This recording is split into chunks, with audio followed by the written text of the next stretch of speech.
Maestra a scuola elementare con gli alunni. Domani de mattina vi interrogo sui colori. Andai a casa e studiai bene, Gavello capio?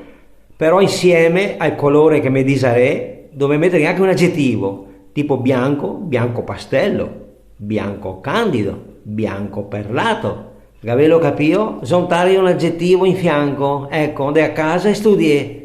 Pierino va a casa da sua madre. Mamma, a maestra la vuol che se presentene domani mattina all'interroga su un nome di un colore a scelta che doven dirghe, non so cosa dirghe.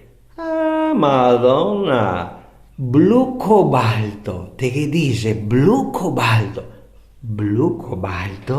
non lo sa nessuno, te vedrà che figura che te fa, non lo sa nessuno. E il boccia se sera in camera, blu cobalto, blu cobalto, blu cobalto. A mattina viene su, no? Ciappa la corriereta per andare a scuola, tu passa, blu cobalto, blu cobalto, blu cobalto. E arriva a scuola tutti quanti in classe, bambini, che avevo studiato, sì signora maestra, che avevo studiato tutti. Cioè, Pierino, no, un attimo, per ordine alfabetico. Anna, comincia tu. Giallo zafferano, signora maestra. Brava.